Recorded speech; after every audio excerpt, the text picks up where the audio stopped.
wake everybody up, Alexis. Hell yeah, dude. Well, I mean, it's Brooklyn. There's fireworks going off every 40 seconds here, so who cares? We goody. All right. Thank you for joining us, everybody. Hello, we are the Cooligans. My name is Christian Polanco. I'm Alexis Guerreros. All right. We are your favorite stand-up comedians that host the funniest soccer podcast that you have ever seen, ever listened to. You don't see. Now you see podcasts. And podcast. It's all scratch one. and sniff. We're just the funniest one of all of them. That's all that matters. And we're not just that, Christian. Can you maybe do you think I know something else that we might be? I'm gonna take a stab at it. I'm gonna say yes. I think you do know. I think you're right because we happen to be the gulliest. Correct. And it is it is getting gully not only in the United States, it is across the pond. You know, what's gullier than completely ignoring coronavirus statistics and the dangers of this disease? That's actually not that gully. I want you to know. That's anti-gully. You know what freaked me out? So we're recording this on Tuesday. Arsenal played earlier today. Mm-hmm. The announcer kept saying, passed it down the gully, got it in the gully. And I was like, yo. Are they talking to me? What is this? This is our thing. You know? And then I remembered that Daryl Grove of the Total Soccer Show had explained to us that in England, a gully is kind of like a walkway. It's kind of like an alleyway, but like where it's like, imagine an old-timey street that's not wide enough for cars. Like in Chicago, shouts to DJ Step, in Chicago, they have like the alleyways behind the building. It's almost like that. Those would be gullies. And in fact, if you've ever been to Chicago, gully stuff happens to happen in those alleyways sometimes. Correct. Okay. And also just a reminder, just for people listening to this show, we're recording this on Twitch. So you make sure you follow us. I don't think we really mentioned that on the podcast, but make sure you follow us on Twitch and you can subscribe and do all those things. It's a fun experience. So we're going to be interacting with the people in the Twitch chat. So if you want to be a part of this in the future, this is where you have to. This is where you have to be to hang out with us. Okay. So it's gonna just sound like a lot of stuff is happening. Yeah. So I mean, because these aren't voices in our heads. Okay, these are actual people typing stuff. The people listening do not hear the alerts that are happening on the Twitch stream. So like when somebody subscribes, shout out to Jim. I believe that's Jim Manolius. Gully Squad, great dude who we hung out with in North Carolina with his daughter. Awesome dude. He just subscribed, and when you subscribe to the channel, you hear a little bit of salsa. All right, so you're missing out on a lot of fun. I mean, it's about time that you just. Especially if you're white, like you can't imagine you don't subscribe. That's you saying you hate salsa. So think about that. Think about the message you're putting across in this day and age. Correct. So thank you again for tuning in. So today, we're gonna do what we did last week. Like since obviously our TV show is on hiatus, so we're taking some time to do some different things, and we're gonna have another exclusive Premier League episode to yell about all things Inglaterra. That's right. And we're teaching you so many things. One, it's called soccer again because y'all invented it. And guess what? You Inglaterra now, bruh. Imagine Argentina won the war. You'd be Inglaterra. That's who you are now, bruh. Para la raza.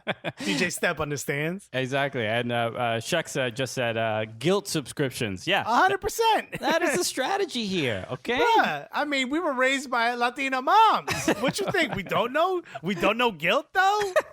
Is your mom kind of a guilt driver, you know? Well, she can't drive. No, but my mom... Oh. Well, you need your guilt license. Yeah, exactly. I mean, those are the rules. We didn't make them. I mean, Latino countries are crazy. My mom is... Not it's not that bad. She uses her guilt skills, but she's not a black belt in guilt, if you know what I mean. My mom is Bruce Lee level, yo. Like I called my mom the other day. She pretended she had just been crying.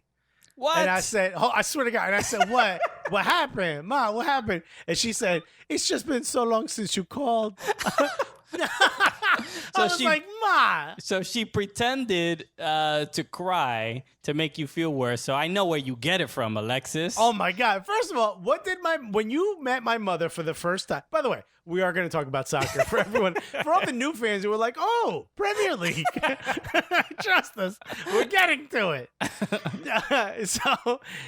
What happened when you met my mother? What did she pull you aside and do? Yeah, she apologized for never having gone to see you do stand-up. She apologized to you for her never having come to see me do stand-up. And then she gave you a reason why. Would you share with the world why that is? Because she is just embarrassed at all the things you say. That's what she told me. Now, you knowing me, do you think she has a point? Because I do. Yes, people can, can only handle so much. And obviously she raised you, gave birth to you, which is already just a tall order. And now she had to raise you. Look at the size of my head. I mean, it's a big thing to give birth. If your mom would have known how you were going to turn out, bro, you wouldn't lasted 3 weeks in that home. Dog. She would have been like, we need to up the belt and the chancleta budget because I need to fix this. All right, so let's get to some Premier League stuff. You know what? And let's we're already getting a couple questions in the chat. Robert from LA said, "How bad did Christian want to bash his head into a wall after the Everton versus Tottenham bad did we both match?" Want to do that? By the way, yeah, but at least you got a point, right? And it was a frustrating game, but this game. Oh wait, are you referring to just because it was Tottenham? Yeah, a loss for Tottenham is a win for Arsenal. So in that moment, I was an Everton fan, and I got to experience what you experienced, which is sheer frustration for most of 90 minutes. Yeah, obviously there was just the own goal from Michael Keane and on a deflection. I mean, if that doesn't go in, we're probably talking about a 0-0 draw. Yeah, but Everton have they don't know how to score. The goals are not really their thing. It's not their goal to score goals. Okay, Everton's like, look, we're out here. It's more of a training session for us. We're just trying to have we had a long layoff. We're just trying to stretch our legs a bit. Yeah, we're just really just trying to give it a run. You know what I noticed? The first thing I noticed about that game is Calvert-Lewin kind of looks like a brolic young Theo Walcott. Have you ever noticed that? I guess. I mean, maybe with Theo's haircut, they have like similar hairstyles. It's similar haircut. They're both kind of light-skinned dudes. I'm doing the DCL headband. Look at this. Yeah. All right. Dude, I think I saw that. I'm like, dude, I think Dominic Calvert-Lewin is what Theo Walcott's wife thinks about during sex with Theo Walcott. Okay. Because it's Theo, but a little bit taller. Okay. Bigger shoulders. You're not going to get this on Sky Sports, okay? Let me tell you something. If you're watching other Premier League shows and they didn't start with embarrassing information about a Latino mom, telling you that imagine Argentina beat your country in a war, rename your country, and then tell you who Theo Walcott's wife is thinking about when she's sleeping with her husband, why are you even watching and listening to that show? It's like you're wasting your time, really. I mean... So we got another question from Shaq. So what my EPL question is, do you think Sancho to Man United will happen? Sancho's just waiting. He got his bags packed. He's like... I mean, Gio Reyna wants that to happen quickly. He's like, yo, bro, I'm trying to get a little bit more game time. Let's go. I think the longer this goes, the more stress this is on Christian Pulisic. She's like, please just don't come to Chelsea. Please don't come to Chelsea. Imagine they spend like $73 million on Sancho. They can't. I mean, they got Timo Werner. They got Ziyech. I don't know how to say his name from Ajax. I don't think they have any more money. Oh no, of course not. So again, we have a couple things to go through today. Let me pull up some stuff. All right, you know what? We should just start with Christian Pulisic. Let's go. We already talked about him. Remember when people said that he wouldn't play enough at Chelsea? I was one of them. I did say that you don't spend 72 mil on someone you're not going to play, right? Yeah. But then again, it is Chelsea. Chelsea... Abramovich is the type of dude to buy a yacht and then be like, I don't like the way it smells. It smells like the ocean. And then his assistant's like, this is the 5th time Abramovich. They all smell like the ocean because you put them on the ocean. He's like, I'm going to get a different one. And they're like, why don't we just clean this one? He's like, nah, I want a different one. He's a little bit loose in the head. You know what I mean? Hey, I mean, I'm sure Chelsea fans appreciate them deep pockets that have oil all over them. It's all good. Oil covered pockets. Do you have anything in your pocket? I don't want that peanut, dude. It's oil all over it. I think here's the thing.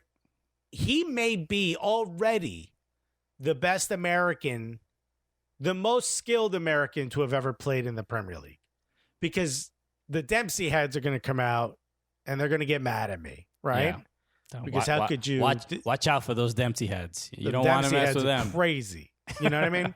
Like, why are you disrespecting Dempsey? Right? Clearly, up until this point, what's the dude? Demerit, right? Jay Demerit, yeah, Watford. Jay Demerit got Watford promoted, but he wasn't the great. He wasn't like, he didn't make people go like, oh, maybe Americans are good at soccer. Yeah. He was like a large physical beast, you know what I mean? A lot of power. That's what you expect out of an American. You know, there's a lot of milk in our diet, you know, a lot of protein, you know. Dempsey came out and he's like a gutsy player. You know what I'm saying? Okay. Like, he would find a way to score, but there's nothing about Dempsey that made you look at him and go, yo, the way they're developing players in the U.S. is next level. Christian Pulisic does that. Yeah, well, he's he has something special when you see the responses from Chelsea fans on Twitter whenever Christian Pulisic does an interview. They're like, oh, I keep forgetting that he has an American accent. I can't take him seriously. So they're like, you're good at accents. They take his footballing skills seriously. That the accent is so jarring. They're like, why does he sound like that? I think back to that video when he was at Dortmund. Vice Sports did it. And it was like the B-roll was hostless. And they were just like interviewing people in Dortmund. And it was like the center of town where like people are out drinking, blah, blah, blah. And they're like, what do you think of Christian Pulisic? He's like, oh, he's great. I use him in FIFA. And they're like, what do you think about the fact that he's American? The guy goes, he's American. He's like, he goes like, from there? Like, not just like dad splooged in a woman of a country that knows how to develop, right? No, it's like legitimately born, raised, and developed in America. That to me is like a little bit of like pride.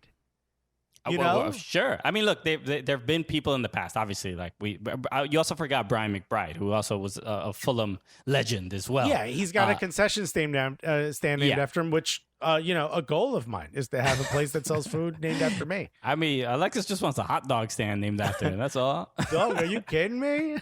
Why are all these hot dogs mini? This is disrespectful. Okay, it didn't have to be true to size. Why did it? I should have never let you measure it. I should have never let you measure it. You know what? I thought it was weird, and I should have said something. I don't know why I was for it. Golo Blanco saying a pizza stand. That's right. Now we're talking. But stadium pizza is not really known to be very good. You know what? Shouts to Atlanta. They got an Antico in there. They're probably the best pizza I've ever had in a stadium. Okay. Well, so look, Christian Pulisic, obviously against Crystal Palace was stellar. And this is what we're seeing week after week, right? We were concerned that he wouldn't get any playing time. And now I am concerned that Frank Lampard is going to work this child to the bone. He needs rest now. I'm like, yo, make sure there's pillows laid out on the bench. Does he need to play every game? Does he need to play every minute? I feel like we need to Liverpool already won. What are we doing? Slow it down, guys. All right. We have to really think about the future. No, man, but he is clearly earning his minutes, especially obviously since this restart. Unbelievable. The game against Crystal Palace, the goal was incredible, but it seems like every time. Can I just say, like, what makes that so special is that was one-on-one. Oh, How often do we see an American score a goal one-on-one, right? I mean, it's one thing to be like smart and know the play and know where to stand and be able to finish, but to have no other option and just be like, all right, I'm gonna break this dude down, give myself a quarter of an inch, or it's a Premier League show, a millimeter. I don't know what a centimeter, right? To give yourself that little bit of space, just enough, and then to bang it in near post, left-footed too. What are we talking about? Who is this? He's American? It's incredible. We're not used to seeing it, and the goals and the assists are great, and that's always like you want those results. But his ability on the ball in tight spaces. I mean, he did it a couple times where he was just like saucing on dudes. Like, I mean, it was just disrespectful. There was no position that you could corner him in that he wouldn't be able to get out of. I mean, the last 3 weeks have been unbelievable. I mean, he seems like a completely different player. I mean, what it is? It's the confidence. He seems like he has the confidence he had at Dortmund before Sancho got there.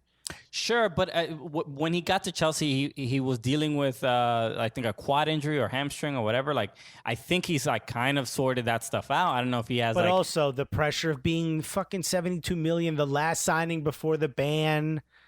Like, that's tough, dude. That's a lot of pressure. Sure. I mean, I don't know what. I don't know what happened exactly, but I mean, we got to applaud him. He not only is he's not just looking great for an American. He is looking good for a Premier League star. I mean, when it comes to, the leading goal scorers, like obviously Vardy, Aubameyang, and Sadio Mane, when it comes to the decisions that he is making, he's looking like those dudes. I mean, I'm thinking next year, if he continues this run, he has 9 goals this season, he could be like almost a 20 goal scorer if he keeps this up. He is that good. Even for at least a portion of the year, I could see him being in the Golden Boot sort of conversation for Premier League. It's surreal. I mean, it's weird to an American to put that kind of pressure on this young man. But I don't know what, even from the difference that he compared from Dortmund to Chelsea he is light years ahead of in quality. Just visually from what I see, he's made that jump not only from the level that is required in the Premier League, but he just looks like a different player. What it was when he was at Dortmund? He was at Theo Walcott, and now he's Calvert-Lewin, right? Yeah, he's bigger. His shoulders are bigger, exactly right. This is what Theo Walcott's wife. Now Theo Walcott's wife is imagining Christian Pulisic. Right? I mean, she's all over the map here, but you got to do something, right? You've been with Theo for a long time. I honestly get it. I like this. Jim just said he learned German. Maybe he can learn a British accent. Imagine he does that. Just really goes full British just to adapt to the culture. I would love it if he was like, all right, mate, American, who? That's the best I could do with an English accent. But I think even in the chat, what Colo Blanco said, I believe it was Colo Blanco who said he might be the best American ever. And that's it, regardless of whether played in the Premier League or not. And I struggled to agree only because he sort of hasn't, I don't think he's earned that yet. You got to play in a World Cup, right? And unfortunately, he missed the last one because his teammates are trash, or the system was trash in that moment. I don't want to disrespect the whole teammates. I love that squad. But when he shows it in a World Cup, it's the same thing for Messi, right? Versus Maradona, right? Like, you got to show it in the biggest competition. So you got to, Shexa said it. You got to show in that moment, right? He has all the potential. We're seeing it. And the kid's what, 22? 21? 21. He's still 21. Dude. This guy's just starting to buy beer in America. He's a baby. No, I mean, in England, you could buy it at like 14, so it's all good. I mean, buy it. Wait, see, you're okay in here, young chap. Hey, run my brewery. Yeah. What do you like? Go ahead. Grab the clipboard. Look, I'm impressed. Yeah, he's been great. It's just you love to see it, and then again, we didn't know. I don't think anyone really expected this. I don't know what when we saw the 72 million that Chelsea was spending, we're like, all right, okay, we're trying to. It's like a street hustler who's like, no. If that's what this person thinks it's worth, everyone shut up. Nobody. Okay, this is what the market says, so let's just go for that. No, but yeah, he's been incredible. Yeah, I think that's been the thing that's made me the most happy is... his agent was like, Okay. I'm gonna have to check with Dortmund to see if that's okay. Because I believe we're receiving a heavy interest from what does it say here? Barcelona. Yeah. So I think we're gonna have to up this. Also, the sound you hear in the back is static. That is not all of us high fiving. I want you to know that. That's what it sounds like, right?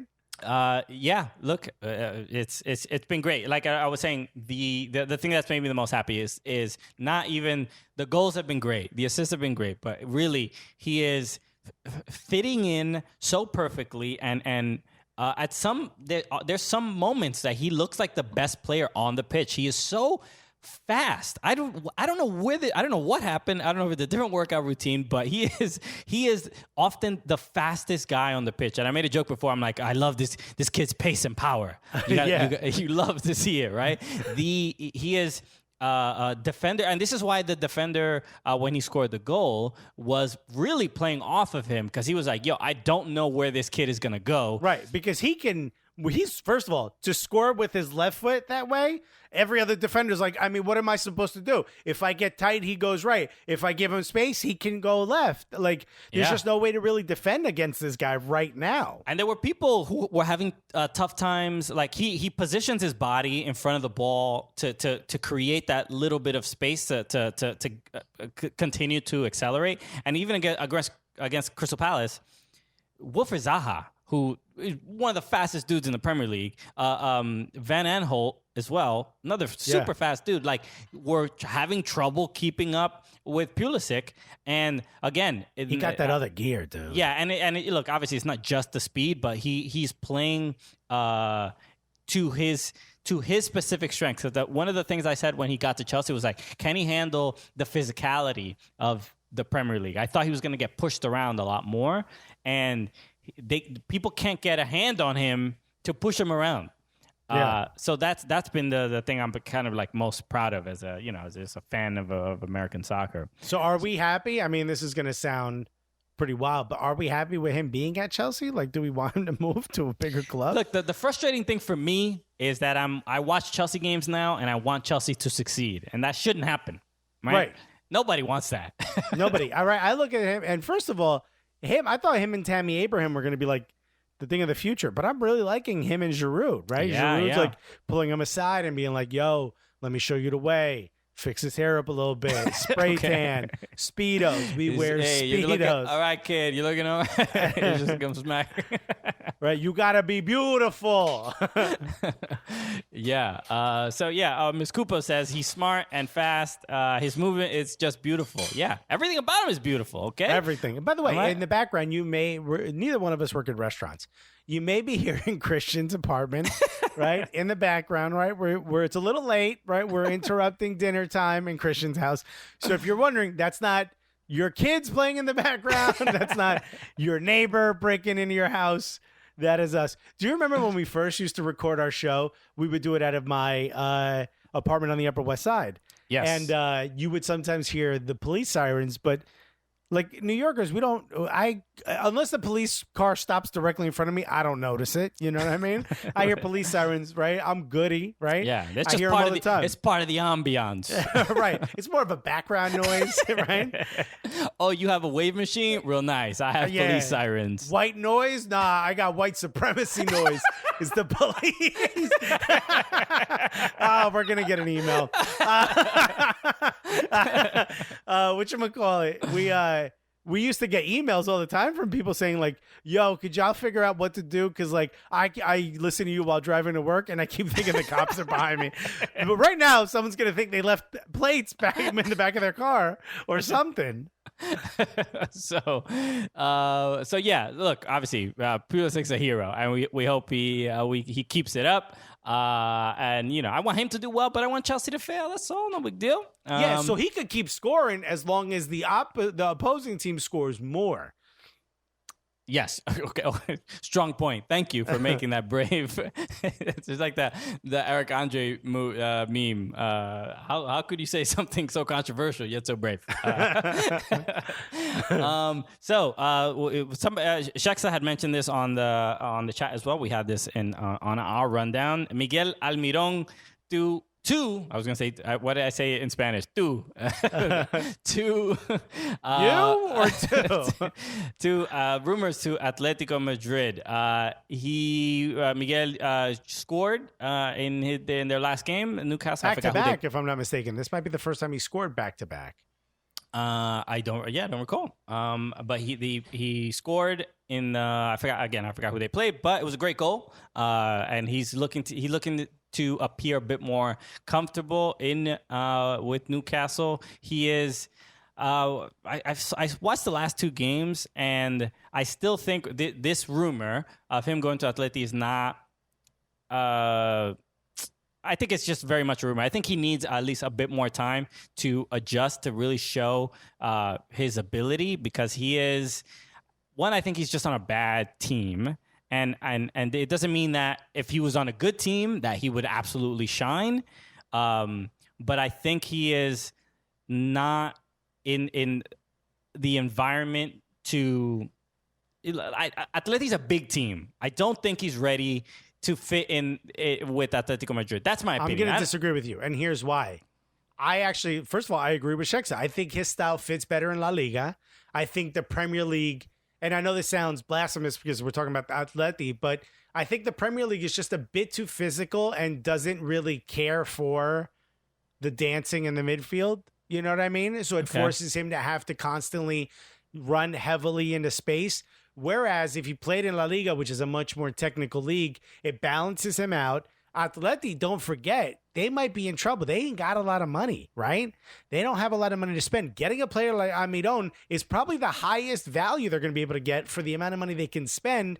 And this also could just be complete bullshit. This could be his agent being like, oh, big money coming in? Oh, well, you don't know, but like Atleti was asking, so you probably want to keep him. You know what I mean? Yeah, I think he could do. I don't think that he wouldn't do well at Atleti. I just feel like he hasn't. He's more of a Real Betis player.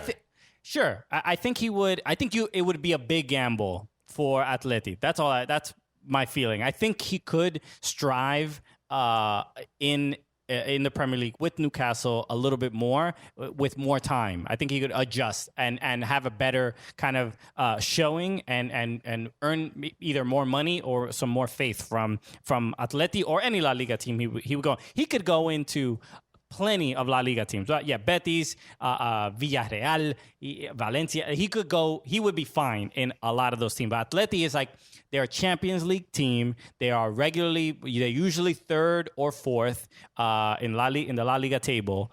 So that's a lot. Recently, is he going from Newcastle to a Champions League team? You think he's ready for that? I don't think he's there just yet. But I'm gonna give you the team that I think he's perfect for, and they will be in Champions League next year.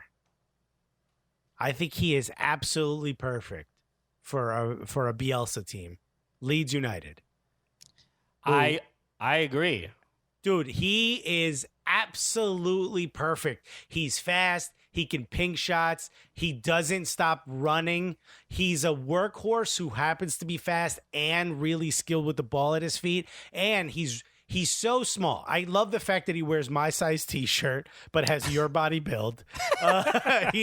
He's one of those players that when he doesn't have the ball, you can't keep track of him. So he can run wherever he wants. He's great at like late runs to the post, stuff like that, which I think that was the last goal he scored was similar to that. No, the last goal he scored was like that like sort of chip to the corner. It was like at the middle of the box. He is he doesn't receive the ball. Well, and he's not a forward, so but just Newcastle sucks. All right, guys, let's not be crazy. Newcastle's not. I'm glad we got to it. It was on a rundown to talk about it. He has to do so much. They got him there because he's fast as hell, and yes, he can get a couple goals. But let's be realistic. He's there because he is stupid fast. He can track back. He can and he was cheap. He can beat defenders. Yeah, and he wasn't super. I mean, look, for Newcastle, he was cheap by Premier League levels, but it was What was the final result? Was that 30 mil?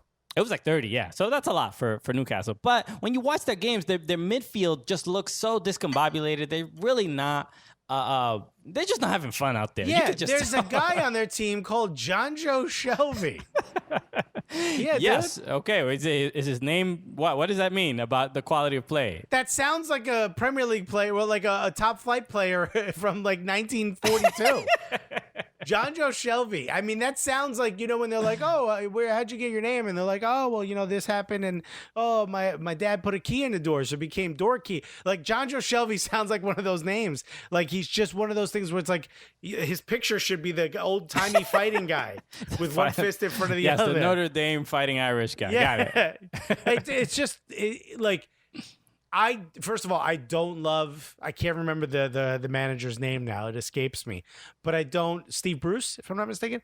I don't love that style. I don't love his style of management. Clearly it's working for a team like Newcastle, but this whole new, like, if the Saudi takeover works, right? Yeah. They're going to be bringing in huge name players. I don't know that Miguel Almiron starts on a team with huge name players. I think going to Atleti is actually a step up. And it sort of levels him out. Okay. I mean, look, it's all speculation, but I love when you're done arguing, you just say okay, so that I stop yelling. Honestly, if you've learned anything in 5 years, I've expressed my opinions on Miggy, and what else am I going to say? I'm not gonna convince you of for my point of view, but whatever. Shaksa did say, is it legal to have three names that white when referring to John Joe Shelby? But I think John Joe is one name. If I'm not mistaken. is one name, but that's two names shoved into one. That's two dudes dating, celebrity dudes dating, that they've made like a know what I mean? Couple, yeah. Oh, John Joe? Did they break up? John Joe Kenny. John Joe Kenny was where's John Joe? Was he an Everton player? Who's John Joe Kenny? I remember that name. Anyway, I have no idea. So, what's up with my man Yedlin? Jim is asking. Yedlin is going back to Seattle next year, bro. He is not getting playing time. I forgot who's taking his spot, but it is, again, it's disheartening to, especially, he plays right back, right? If I'm not mistaken. Yeah. Mm-hmm. A right back, an American who's, again, obviously another stupid fast guy. But also skilled, though. You know what I mean? I mean, he's not the greatest of defenders. He's also a little bit small. But, when it comes to right and left backs, that's kind of okay. You don't need to be the biggest dude in the world. Especially because he's kind of more of a winger than he is a defender. But he's not this he season... He doesn't cross grade either. He doesn't cross grade, and he doesn't really set the team up for those crosses, for those... That's not really like his biggest strength, and it's unfortunate because I can't tell if it's a bad Newcastle team or if Yedlin is not playing well, or if it's like just they can't figure out like the chemistry. This season has been not great. I mean, for Newcastle, I mean they were early on. They were like kind of in the relegation zone, and who knew what was going to happen? But Yedlin, to see like an American player on a bad team not even be able to get minutes is disheartening, right? Yeah, but he's been getting minutes for years there. So, it's not like he just got there and he's failing. You know what I'm saying? Like, yeah. He'll be fine. Colabanco said, yes, John Joe Kenny did play for Everton, and now he's at Schalke. He apparently has an amazing quarantine throw. So look, I'm doing. I got the same thing going here. Yeah, look at that. Thank you for the compliment, Alexis. No problem. I love your hair, dog. I can't wait to see. I mean, when it starts to fall, because it stays up, but my hair just keeps getting longer. I can actually tuck it behind my ear now, which is crazy. I can't believe my hair is this long. Okay, so let's, obviously this is a hair show. Where we focus on what looks do you recommend for the Cooligans? And I love if somebody turned this on now. You just got like these like crazy nightclub lights behind you, and we're just talking about our hair, and people are like, I don't think it's more of a perm show than the Prem show. Yeah, look, to our Twitch audience, we should address like we've been trying to make the production value of this a little bit better. Yeah, do I have party lights on? Sure. I mean, look, it'll at the very least somebody will click on into it and be like, all right, these dudes know how to party. Okay. I mean, they don't know shit about soccer, but they lit, and that's honestly all we could ask. Yeah, is that you believe that about us. We're also both using new cameras, if you can tell. The reason that the cameras look a little bit nicer is we figured out a way to plug in our cameras that we have instead of just using webcams. So we're trying, everybody. So thank you again. So hit the follow button, bro. We out here using big cameras, son. Okay. All right. So next up, let's discuss Alexis's favorite subject, Arsenal Football Club. That's right. We didn't even talk about Weston McKennie. Speaking of Americans moving. Oh, right. Yes. Weston that was McKennie another rumor. Might come to a Premier League team that you happen to love. Let's go, baby. He might be going to Everton. You always pick the wrong side of your shirt. I'm looking at the reflection on the camera. You still know what side of the badge is, dog. I don't know where my organs are, bro. Where's my heart? Dog. My heart, it's in a garbage can, yo. Yeah, dude. Weston McKennie wants to come to the Premier League, and he's decided, I'm used to being on a team that loses a lot, so why change that? I want to go to Everton because I don't want to know what it feels like to win. Although, Carlo Ancelotti, do you think he's going to make changes in the offseason? And if so, do you think Weston McKennie fits what those changes potentially might be?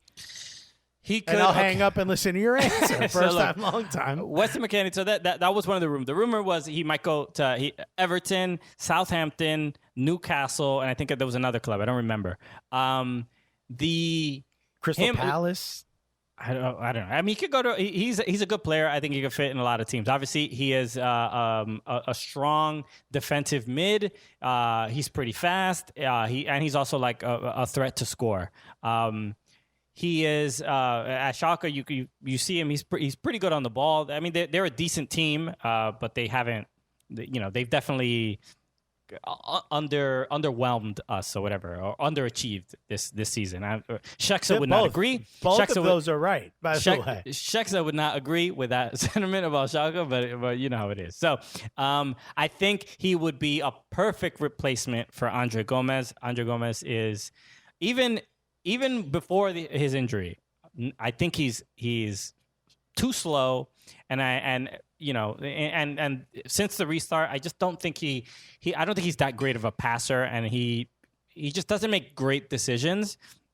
The game against Tottenham, that was very, very evident. But I just think as a defender, I think Weston McKennie would be better at that spot, and I think Weston is maybe not necessarily as great of on offense, but I think he's good enough, and fitting in on a Premier League team, I think that would be a good spot for him. And the fact that he could, just be in the box for corners and headers, and he's just a more physical player than Andre Gomez is. I would love that. And also, Gylfi Sigurdsson has got to go. He is done. It is not working. Whatever they're trying to do, it is not working. I think Ancelotti's going to go in a different direction when it comes to that, to the midfield, because I think the defenders for Everton can hold their own. Keane is great. Mina is a little slow, but he's Colombiano. He's good. He's definitely a good asset. He's a good passer. But the midfield is just there's a disconnect between the midfield and their forwards.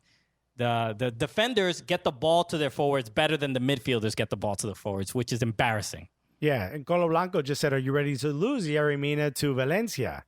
I hope he doesn't go, man. I like him at Everton. He's not getting the playing time that he wants. And he is a good defender. I mean, I agree with you. He's not the fastest, but he's a beast. And he seems like he's one of those that like instills confidence because he's always, his work rate is very high as well. Yeah, it's just like, look, a lot of Premier League players are friggin' fast, right? And he sometimes gets beat.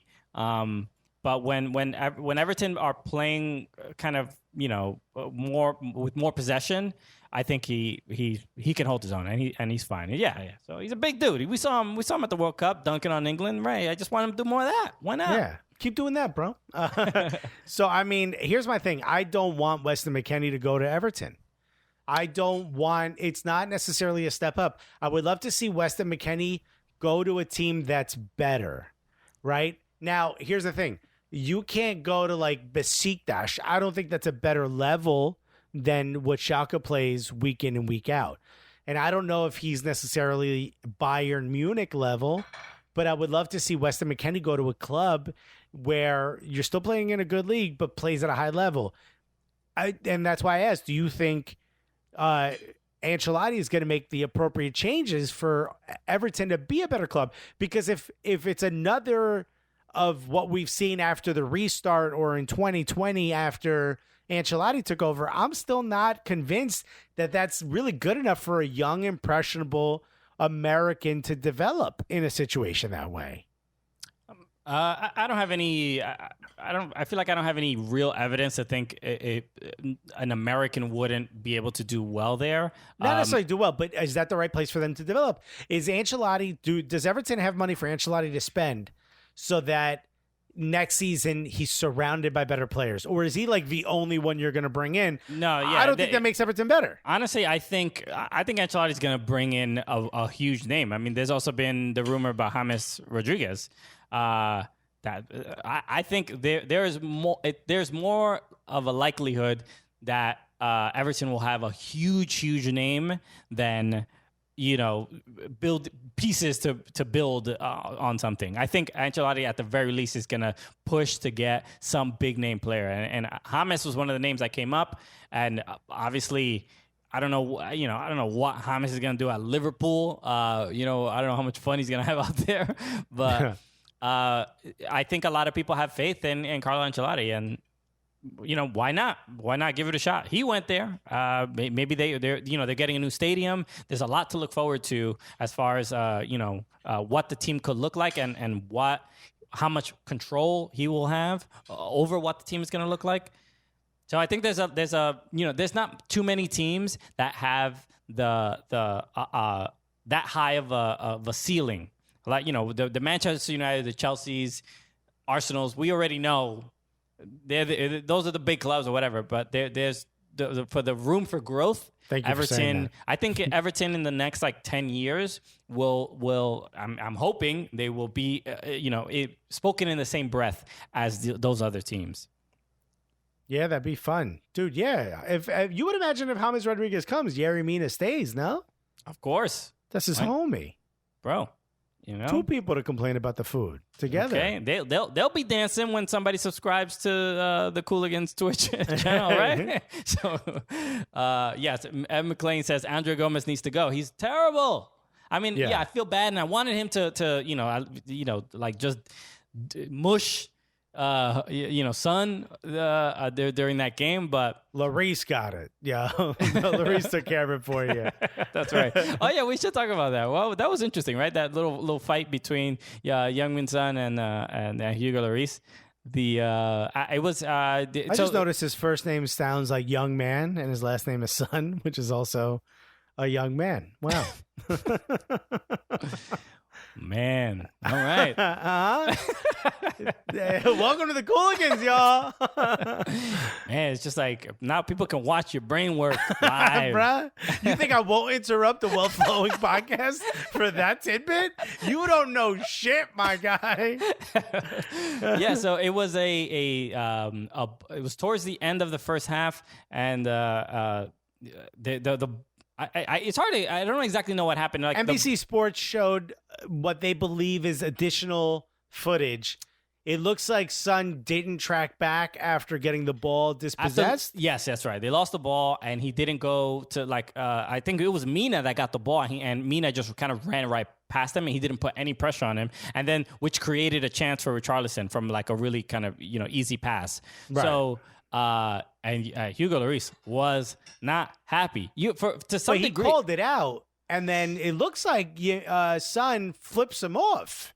Oh, I don't know about that. It does. Right. It looks like he did. I mean, what's he saying? I'll pat you on the balls. He's telling him to go fuck himself.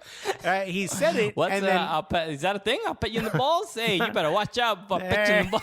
Hey, you think I won't come up there and lightly tap you on the balls in a caressing manner? You think I won't do that? Don't you dare disrespect me in front of my friends. I apologize for the way this show has gone so far. I think when they show that, it seemed like there was he was dismissive of. He did some gesture. He was "Don't tell me to track back. I know what the fuck I'm doing." And Lloris was like, "Whoa, don't you talk to me that way." Is Lloris the captain or is that Harry Kane? He is the captain. Yeah. I hate making your goalkeeper the captain. You're not near. You should be a guy in the midfield. He's near more of the players. You can't even talk. Look at the disrespect that happened. It was probably loss of communication, The gentleman's tap of the balls. Thank you, Paulo. Paulo knows. Paulo, whatever it is. So whatchamacallit?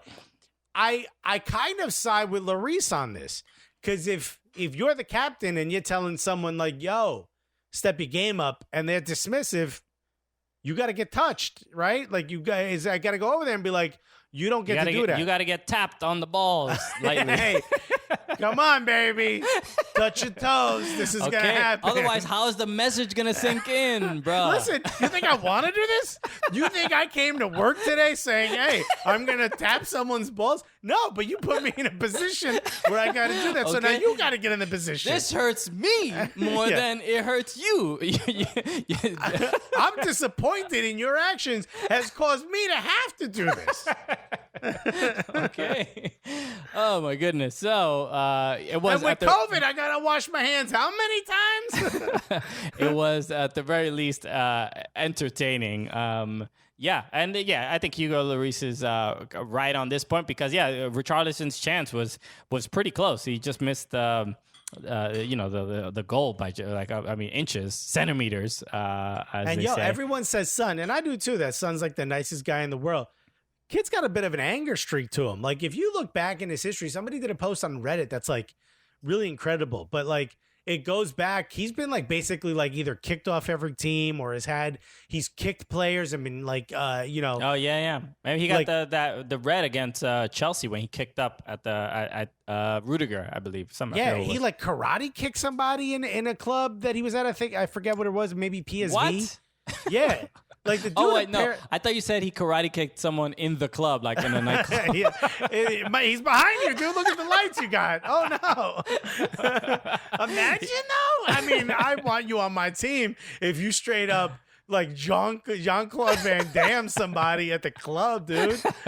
I'm with you on that. He aced military duty though. Yeah, he did. That's right. Maybe it's his PTSD from military duty, man. Maybe it's the training. Maybe like a switch happens. Maybe there's like a specific word they teach South Korean army that turns you into a monster. Yeah, it's the Manchurian Candidate type deal. Maybe Lloris just said that word. What other show are you getting this on? We're breaking it down, dude. So I fucks with Lloris, and I hate Lloris. I love Son, and I want Tottenham to lose, but I want Son to have a good time, and I want him to feel loved. Okay, he's just a good dude. But maybe I'm wrong about this. Maybe he's a monster. You know what I mean? You know what it was? It was when he broke your boy's foot and he cried. That's what made everyone feel like, yo, maybe he's in touch. But maybe that was the tears of victory. You know what I mean? Or maybe that was he learned that from Mama Guerrero's. Maybe that's where he learned that tactic. He was like, quick, cry. They'll never see it coming. Okay. Okay. So next let's talk about Arsenal. Let's talk a little bit some Arsenal. They lost. They drew today. They drew today after going. First of all, I mean, they went down to 10 men. It's the only reason. Oh, because I froze a little bit there. Do you got me now? Yeah. Sorry about that. I got you. Yeah. They went down to 10 men. So that's the issue, right? They were looking fine. How'd you feel about that red from Nketiah? Dude, you know what I loved? I loved at the end of the match, they asked Arteta about it. He's like, if those are the rules, then Leicester should have been the 10 men after the foul that happened between the 41st and the 45th minute, talking about Vardy. And they were like, well, which one specifically? He's like, the one that happened between the 41st and the 45th minute. Like, he's like, I'm even giving you a range. I ain't trying to pay no fines right now. I'm trying to get furloughed, my dude. I mean, they looked incredible. If they didn't go down to 10 men, they would not have. They would have. I believe they would have won that match, dude. It looks like the club plays better with 3 at the back than they do anything else. And when they went to they essentially went to a 5-3-1 when the red card came out. So all of a sudden, there's more people on that back line, but it seemed like because they were all in a straight line, it was easier for these little dinky passes to go through. And that's the only reason that a goal got scored against us. I truly believe it. And honestly, none of this matters if Lacazette bangs in that goal. He did that beautiful, beautiful first touch, beautiful turn. And this is in the first half when we had complete control of the match. If that happens and that goal goes in, who cares? They're not going to score 2 in the when they're up by 10. Yeah, Schmeichel was pretty good. He had to have a good game because Arsenal was pretty dominant. And yeah, look, the red card obviously changed everything, and I was kind of most surprised by how good Arsenal looked against Leicester. Right? Yeah, Leicester's pretty high up on the table, and they've been in third. Well, now they're in fourth, but they were in third for like almost the entire season. Yeah, and they've looked good, but they couldn't get the ball. And Arsenal looked sharp. The sharpest I think I've seen them this since the restart. So I mean, look, they went not undefeated, but they didn't lose a match all of 2020 until the start of the restart. Yeah. Right. And one of the things that gives me so much sort of peace, right? As an Arsenal fan, I understand we're not going to spend a lot of money. We will spend money, right? We will get players, but it's not going to be the big name players. We're not going after the Jadon Sanchos, right? We're going to Partey seems to be like the big chip we want, and then we're going to try to fill in some gaps in between. Maybe if we get Ozil off the books, we can make some things work. Maybe we can keep Aubameyang and that little bit of sort of that variance there in the money between Aubameyang getting a bigger contract and what he was being paid before. Maybe that we could get something else. But Saka's he's a kid and he looks incredible. Yeah, he just signed a new contract, right? Yeah. So he's going to be at Arsenal for a long time. And hopefully. people forget Martinelli. Martinelli is injured, but that kid was also a beast before he got injured, which happened during COVID. Like, I honestly think it's a true Arsenal thing to say, like, if all healthy, that's a hell of a club, especially playing the way we're playing. Arteta has taken complete control, which shockingly, I expected Ancelotti to do the same thing at Everton. I expected Everton to at least be a lockdown team. Like, we may not win, but it's not going to be easy to beat us. And it seems like they are kind of easy to beat sometimes. Where I wouldn't say that. I mean, look, Everton, they 0-0 against Liverpool. They only they're allowed not pushovers. An own goal against Tottenham. Defensively, they're in a good place. But when it comes to just the quality of players, Everton does not have most Premier League teams. Arsenal fans get upset or whatever because obviously the bar has been raised so high by like the Liverpools and the Manchester Cities of the world. Yeah. But Arsenal are still a solid squad that are fun to watch. They have just like that's kind of one of those things that impresses me the most about teams like Arsenal, where they have a playing style that Arsene Wenger brought in, and it was like, and now everybody's like, okay, for the rest of our history, we're gonna play like this. Okay. Never gonna change it. We'll just play this song for the rest of our lives. It's our wedding song. You better like it. Okay. I do think Arteta changed it a little bit, though. This is my favorite. Did you see the video of the funeral at the strip club? I have not seen this. It was in the South. A kid died. It was like a younger dude, like in his early 20s. Okay. And he wanted the funeral to be at the strip club. So his mom went and she was recording it. And she put, "My son's funeral is lit AF." And it's just a girl shaking her bare ass on the casket. It was incredible, dude. Yeah, dude. They did to that casket what Atlanta United did to MLS Cup. They took it to Magic City. Yo, you're going to have to send me that video ASAP, okay? Yeah, but privately, you know what I mean? Put it in the chat. Yo, Christian, why are you throwing dollars at your phone, though?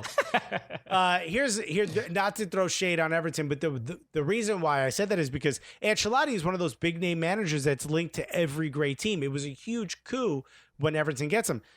Arteta, no one had, I believed it. In fact, if you recall, when we had Troops on our television show, I kept telling him, even in the commercial breaks, trust me, this is the guy. I believe this is the guy. Trust me, he's going to be our manager for the next 20 years. I'm telling you, he's that great. But he wasn't like everyone's got to have him. Like Ancelotti, everybody wants him, right? Yeah. There's no club in the world that wouldn't want an Ancelotti. Arteta, not the same. And he seems to have leveled everything out. He took the same players Emery could barely get out of a draw with, and he has made them seem unstoppable, and the kids look good. I'm so happy and excited for the future that I know it's all going to fall apart because I'm an Arsenal fan. Like, that's how I'm so confident that I know bad stuff is happening, right? It's just coming. I mean, but it's always woe is me with Arsenal supporters. It's gonna fall apart. It's gonna fall apart, and we're in 6th place in Europa. This club is a failure. First of all, we're in 7th, right? And do you know why? Because it's always falling apart. After we went invincible, it's like we owe a due. We have to pay our dues now. All right. Well, I mean, look, a lot of people are trying to figure it out, but it's getting more difficult. But, you know, I think Liverpool is an example of they brought in a manager with just different ideas, but they didn't really change they were always just not good enough, right? Like Liverpool always had the problem. They just obviously couldn't win the league. Get over the hump. Something always happened. And even last year, look, if Vincent Kompany doesn't score that goal against Leicester, I believe it was, that rocket that he scored, if he doesn't score that goal, Liverpool probably wins the Premier League last year. And so that's kind of the thing where like you can still have the same club identity, but if you bring in someone that can work with that identity, but bring in some fresh ideas and bring in a little bit of that belief, Liverpool is the example of like things can change, and Arsenal just need. It's not a quality issue. It's never been a quality issue with Arsenal. It is a confidence and just straight up belief and a issue. headspace. Sure.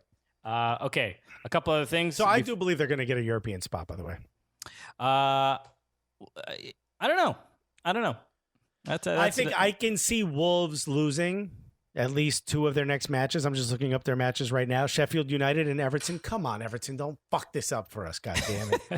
But they also have to play Burnley, which is not an easy match ever, right? Crystal Palace, which we've seen, they've got some skill, and Chelsea. It's not an automatic that they keep their place. Arsenal has a little bit more of a difficult sort of run up.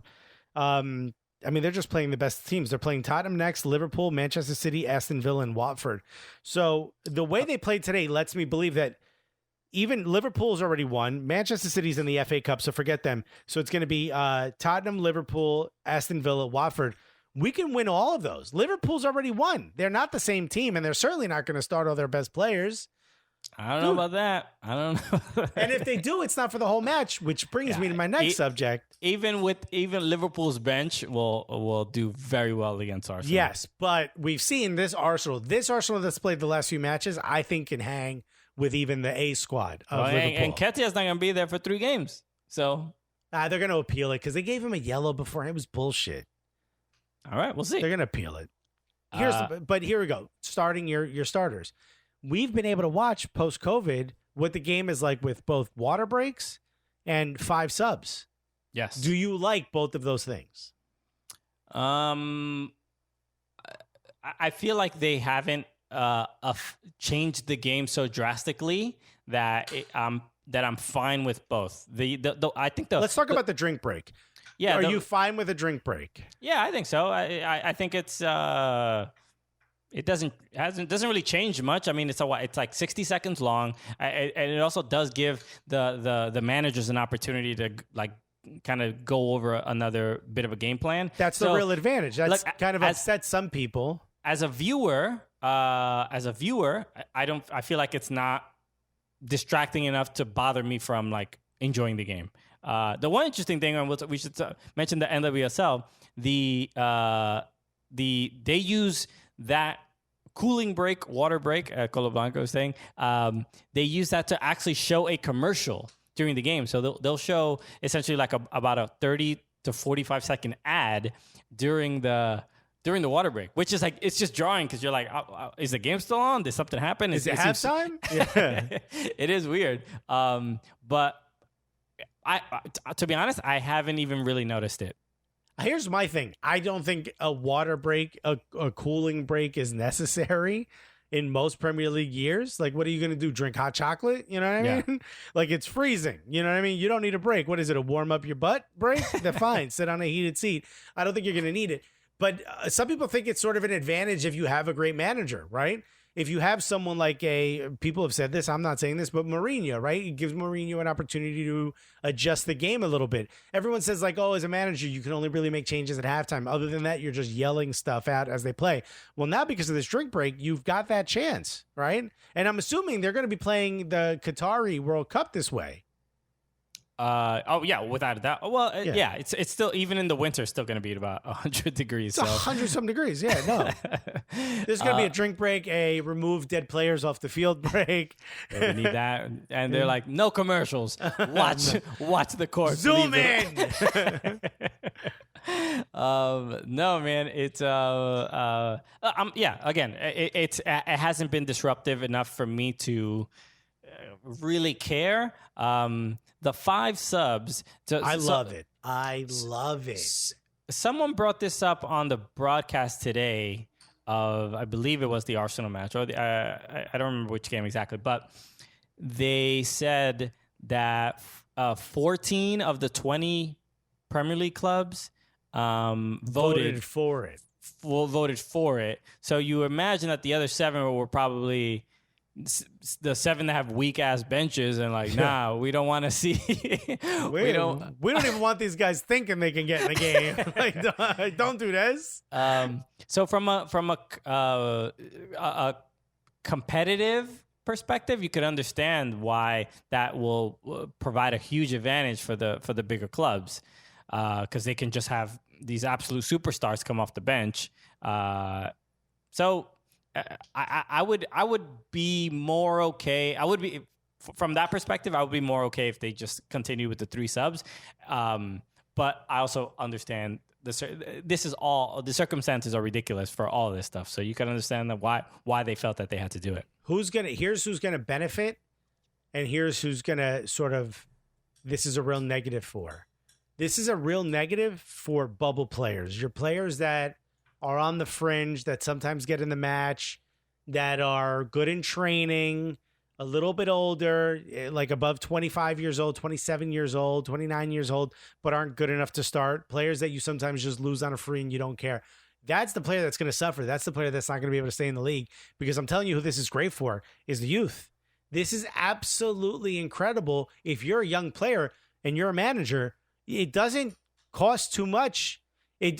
Before you'd be like, I can't use one of my 3 subs on a player that's unproven. Now you can. You've got 5. You know what I mean? Yeah. And honestly, if the one kid sucks, pull him out. You know what I mean? You got 5. Right? Hey, I made a mistake. Oh, I just saw what you do, and I don't want to see it anymore. Good thing I got my trusty eraser. I'm so glad we stopped doing this in permanent pen. You know what I mean? Pencil, baby. That's what I'm talking about. But honestly, I like the idea that it's only 3 stoppages anyway. You know what I mean? So it really hasn't elongated the game in any way, shape, or form. I think 5, my fear is that people are like, well, if 5 is good, let's just do 10. That's too much, right? Because you don't have that deep of a bench. But 5 seems right within that window where it's good for the health of the player, as Sheksa has said in the chat. It's good for players that are just feeling like this like weird small injury and like, well, but I need to stay out here because there's no more subs.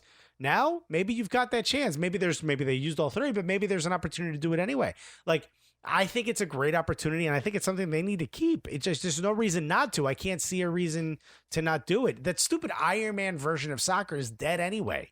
But I don't think it's about that. I think Colo Blanco, I don't want to adjust this in the chat. He says, but as Premier League teams, they got the TV money to fix their benches even at the bottom.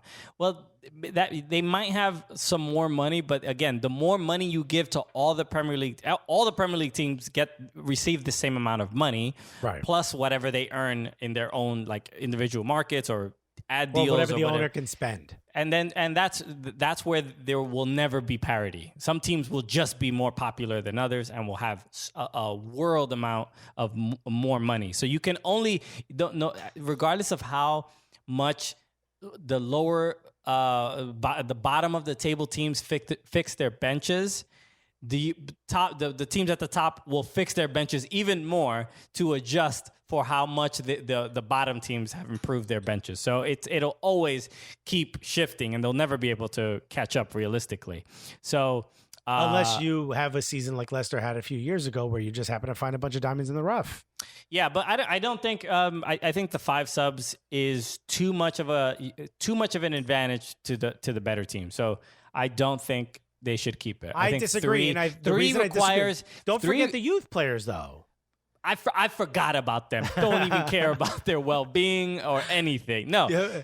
To quote Michael Jordan, fuck those kids. I think even think about it, Southampton, all these clubs that we consider smaller clubs, they're kind of known for developing great players. Not all of them, obviously, but their academies. This is going to be an opportunity to build up your academy. This is going to be an opportunity. But it changes the game. It changes the strategy of being a manager and choosing. You have to be very specific about making those 3 substitutions. That's the game. That is the managerial process. It's the same thing. It's adding more. It's still chess. It doesn't turn it into checkers. I agree with that, but it does make the chess game a little bit easier because you have more. I disagree more moves. But so does the other team. It's not like the big clubs get to have 5 and everyone else has 3. They still also have 5. So it doesn't change. They could bring in a kid that's a beast. That's sure it's going to be sold next season for less than you wish you could keep him for. But at the end of the day, it's like there's still chances that you have an advantage, and it's only going to help the English player. So why not do it? They should do it in the US. They should do it in MLS. They should do it in NWSL. They should do it everywhere. I think it changes the game a little too much. That I don't think it's definitely not necessary. But it makes those subs. That's why subs are so important. And it's still like Golo Blanco said. It's still only 3 stoppages. It's not about the time that it takes. It is about the competitive advantage that Manchester City, they can bring in Aguero. They could bring Mahrez or whatever. Yeah. Like there's something there's some parity brought when Manchester City can't bring 2 more absolutely stellar players. They have to play with the 11 that they have, and then 3 more as the option. So it allows for a Leicester team to be able to win the Premier League because they didn't have to not only play against those 3 amazing subs, but then also 2 superstars because some team has a ridiculous payroll. So I'm not saying it's wrong, like ethically. I'm saying that the way the game is played now and the strategy that managers have to come up with to approach any fixture. That will change drastically, and the way rosters are built will change, and things like that. It's not just more young kids are going to get to play. There might be a couple teams that do that, but not the majority. The majority of teams are like, okay, well, we got 5 subs, and now let's spend a little bit more money on really bolstering our bench, and because we know that now these other guys are going to get some playing time, we might be able to stack us absolute super teams because better players are. Here's where I think you're probably wrong. Willing to come to the team. Yeah, but I here's where I disagree with you. No great player is going to go somewhere knowing that there's a better player in that position in front of them. Do you get what I'm saying? It's still not going to change the competitive drive of those players to want to be starters. So I just don't think you're automatically going to be like, you're not going to build this additional Galacticos on the bench. That just doesn't happen. And I like Shex that goes, why don't we compromise 4 subs? It's not about that. I think it's about with the structure of the game that you're picturing. I think it's a bit more of a fever dream than it is what the reality would be. Because if you're an incredible player who's starting on Crystal Palace, if you're Wilfred Zaha, let's say you're Wilfred Zaha, right? Do you want to go be a bench player on Manchester City? You don't, but there are people who would be willing to do that are very, very good. There's a reason when you only have 3 subs, it'll make those 3 players have to be obviously good enough to not only just either be a starter, but to be on the bench. But without a doubt, if Manchester City had 5 subs forever, it would be a little tough for teams like Southampton to play at Manchester City, knowing that they would have to face 16 incredibly high quality players as opposed to 14. Well, here's why I love the idea even more, because I kind of want to see the world you're talking about, because I honestly don't think that's going to happen. There may be the odd situation where someone transfers mid-season, you know what I mean? And because they just want to be on a winning team, or maybe they have 1 year left on their contract. You know what I mean? Like, I get it. You know what I mean? Saying Christian is dying on this hill. Yeah, because I completely disagree with you. So I kind of agree with Colo Blanco. Like, I think you've dug in your trench, and honestly, I respect it. But like, I don't think the world you're envisioning. I think Mahrez being a bench player, being a substitute, a reserve player, even just like reserve to the luxury, not reserve on the reserve squad. I think that's just a rarity. I don't think someone's going to want, unless they're older and like it's like a Carlos Tevez level where they're like, dude, I just want to play on a great team. I don't think you're going to get these great players at the peak of their career saying like, you know what, I will take the fourth and fifth possible substitute. But that's not what I'm saying. On the team. That is what you're saying. So then those players aren't that great. No. That isn't what I'm saying. Obviously, there's going to be unintended consequences with anything, right? Of everything, there's unintended consequences. Yes, I'm not saying that they'll just be this team of superstars, right? Like, so, and I want to address Sheksa made a point about that lesser teams with more subs can play all-out defense, better to hang with Goliath teams. Maybe, but not maybe. Yours is a maybe too. Don't throw a maybe on Sheksa's. Maybe, but that doesn't mean they're gonna win. Right? I mean, like, so you're just gonna get a bunch of more center backs, and that'll kind of resolve any issue. The game will be less entertaining. When did you become Burnley's manager? The game will be less entertaining. There will be consequences to this. That's all I'm saying. And whether it's hold on, hold on. Run on Sheksa's scenario. Let's say you're a lesser team, Everton, right, and you're playing against a big club, Arsenal, right, and Everton scores and they're up 1-0. And let's say there's 30 minutes left in the game and they have the opportunity to bring in 3 new players after already making 2 subs. They can now bring in 3 defensive players and may really make it really difficult for Arsenal to potentially score another goal. It allows you to play. It allows you to play chess on a slightly wider board. But that is fine. I understand what you're saying. But now, so let's say from as a neutral, I'm not an Everton fan, not an Arsenal fan. I'm watching this game. They bring in all these defenders. Now the game is slower. The game is more defensive. I'm watching a less entertaining game than if I had a more tired Everton. That's subjective. And Arsenal can score more goals. The game will lead. We're always going to go in the direction of more goals. When you add more subs, you are taking away the possibility of more goals. That's what I'm saying. If those subs are defensive, but now Arsenal can make additional subs themselves to bring in more attacking players and put it on all out. And in fact, that might even lead to a counter goal from Everton, because now maybe Arsenal is less defensive. It actually completely. We're going to start to see new formations. We're going to see a bunch of new stuff. And honestly, I think you hate change. I think you've got a problem with change. Honestly, I think the world is moving on, and you need to move with it, Grandpa. I am fine the way it is. I think all subs matter, and I think five subs. Okay, I would have never wanted 5 subs until I saw it, and now that I've seen it, I want it, and I want it to stay in the game. Look, this is probably a stupid argument because it's not, right? FIFA hates making changes, right?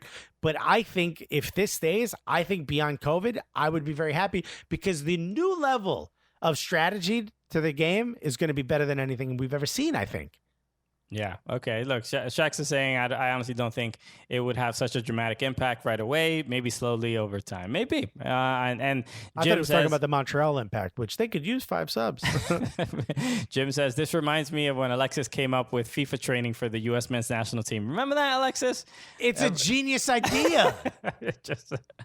just a little FIFA simulator with their playing as their own characters. It was they play as themselves only in Greg Berhalter's system. So a player like Weston McKennie, while he's playing in whatever the hell Schalke is doing, can continue to develop in Berhalter's system. I don't understand why you don't get it. I like what Gymnastics said. Nah, son, you bring in my lawyer, Ishmael Shradi, our lawyer. Yeah. Yes. Check out that. That's our episode with Aaron West that we did. So you check that one out. If also we asked Greg Berhalter that on our show as well, and Berhalter didn't say it was a bad idea.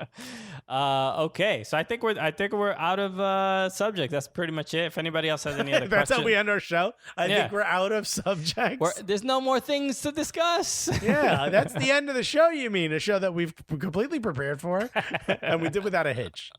So again, thank you for listening. Thank you for hanging out with us on Twitch. Again, make sure if you are not following us on Twitch, do that so you can hang out with us and you can be a part of experiences just like these. Because we had all the hits from our chat, from Shexa, from Gymnastics 3, Colo Blanco, Robert from LA. Mods.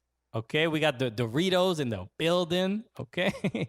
Robert from LA says, did you mention the new kits some teams are debuting? Yeah, Chelsea already brought out their new kit, which I'm not a fan of. Like, no, wait till the restart. But I guess it's the contract, right? Yeah, they always do this. And towards the end of the season, they'll wear the next season's kit. Everton hasn't worn their kit, but they released it. It's with Hummel now. It's kind of plain. See, I'm gonna disagree with you again. Not that that's a part of the show, but I think it's clean, dude. It's very classy looking. It is. I'm not saying I don't like it, but it doesn't look too different than the one I'm currently wearing. That's all I'm saying. Yeah, I actually think it looks nicer than the one you're wearing. Okay, yeah, it has like a little bit of a shine or whatever. So. Yeah. So whatever. We didn't get into it too much because otherwise this, we talked about our hair and then it'd become a full fashion show. And then it went from there.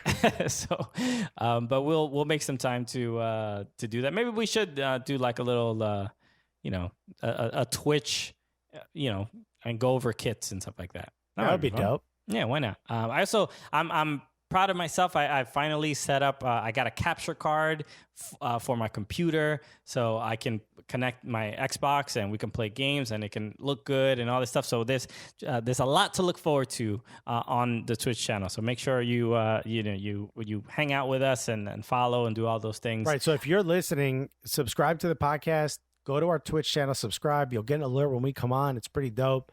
If you have Amazon Prime, it's free. It's a free subscription. You just click on it and you're good. As long as you haven't used it for anything else, which I can't believe you did, right? Yeah, why would you do that to us? How dare you? I mean, really. Right? Shaxa said the new Dortmund kit is fire.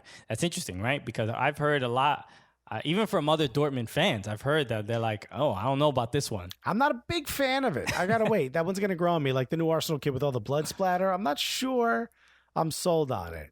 Yeah, so Cooligans said Pikachu. Yeah, it's a little bit. It definitely has. I did not get that. I thought that was food. To be honest with you, I didn't get what it meant at first. Oh, look at that! We got Pikachu in the chat. That's great. All right. Everyone, thank you so much for tuning in. We appreciate it. Again, we'll be back with another podcast on Friday. We'll be recapping MLS is back and talking about all that stuff. We also have some news coming soon. So stay tuned. So there's a reason we couldn't talk about MLS. There's a big announcement that's happening probably right after you listen to this podcast or maybe just before it, but we can't announce it. They will announce it, but it is a huge deal for us and we're really, really excited and we hope you guys will be excited too. Nothing's going to change though. You're still going to get podcasts, still going to get the TV show. We're still going to do the regular podcast. We'll still do the Premier League show as well each week. Like none of that changes, but this is going to be a really big deal for us. So just stay tuned to our social tomorrow or Wednesday, whenever you're listening to this. And if you're listening to this after, you probably know about it already. Okay. All right. I'm looking at the chat right now and there's just like some nonsense. Oh, we got a spammer. Thank you for Colo Blanco. We blocked the spammer. Thank you so much for that. Perfect. Okay. So like we said, Friday. So make sure you subscribe to the podcast, and we'll be back on television on Tuesday. That's right. On fuboTV, we have a great show coming up. We are going to be joined by Sebastian Saucedo, our first Liga MX player, active Liga MX player, is going to be on the show. For Pumas. Plays for Pumas. So we're really, really stoked about that. And we recorded the interview a couple weeks ago, maybe like 2 weeks ago, and it's amazing. And it really is an incredible interview. Yeah, he's a great, great dude, and really like. When when you do our show and you're forced to keep it real, but he was like, Nah, I'm good. He I'm ready came to go. in like, no, man, I've been real since this thing started. It's not, hey, go. I've been good. Like, if you think he's not going to bring up the RSL stuff, bruh, like, we didn't even have to ask him about it. Like, what are you eating? He's like, I'll tell you what RSL did wrong. I'm like, okay. All right. So yeah, a lot to look forward to. So make sure you check that out Tuesday at 8 p.m. on fuboTV. And yeah, so yes, watch MLS is back. Again, we'll be talking about it on Friday. So a lot going on for the Cooligans. Stay tuned to our socials, dude. I'm really, really excited. All right. So with that said, my name is Christian Polanco. I am Alexis Guerreros. And together, what are we? The Cooligans!